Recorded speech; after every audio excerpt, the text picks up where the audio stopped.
my father, Bruce Lee, left a legacy that was larger than life. I wanted to carve my own path, to be known for my own work, my own talent. Born in 1965, Brandon's destiny seemed intertwined with the silver screen. He possessed his father's charisma and martial arts prowess. Brandon exuded a quiet intensity that captivated audiences. His early career showcased his talent in action films, but he sought roles that went beyond mere action, yearning for depth and complexity. This pursuit of substance led him to The Crow, a dark and stylish graphic novel adaptation. In The Crow, Brandon found a role that resonated with his artistic sensibilities.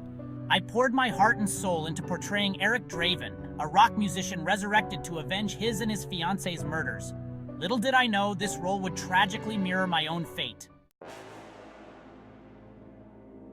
The Crow was plagued by a series of unfortunate events.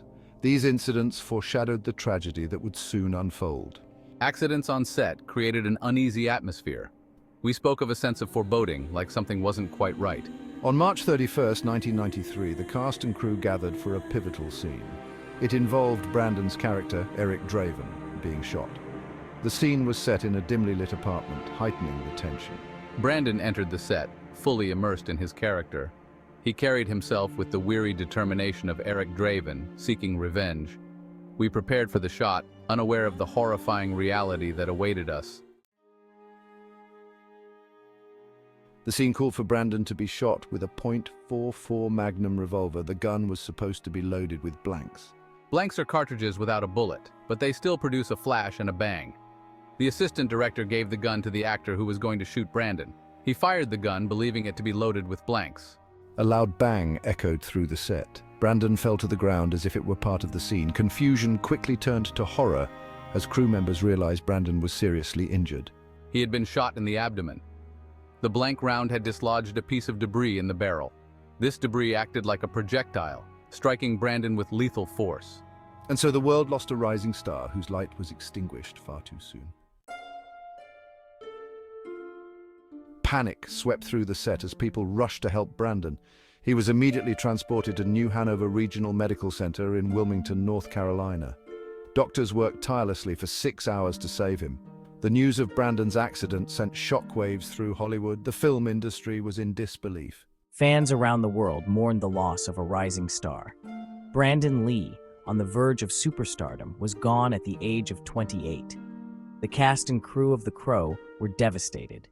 They grappled with the loss of their friend and colleague. Many struggled to comprehend how a routine scene could turn deadly. An investigation into the incident revealed a series of oversights and errors. The gun used in the fatal scene had not been properly checked. The prop master responsible for the weapon was found to be negligent. The investigation also uncovered a disturbing lack of safety protocols on the set. There was no dedicated firearms expert present. The use of live ammunition on set, even for testing purposes, was questioned. The tragic death of Brandon Lee exposed the dangerous complacency that had crept into the film industry. It served as a wake-up call for studios and filmmakers to prioritize the safety of their cast and crew. Brandon Lee's death was a stark reminder that filmmaking, for all its glamour, can be inherently dangerous. The tragedy sparked immediate changes in safety protocols on film sets worldwide. Stricter guidelines for the use of firearms were implemented. The role of the weapons master was formalized, ensuring proper handling and inspection of all firearms on set. The use of live ammunition was strictly prohibited. Brandon Lee's legacy extends beyond his untimely death. He is remembered for his talent, his dedication to his craft, and his tragic contribution to improving safety in the film industry. His death, though heartbreaking, served as a catalyst for change.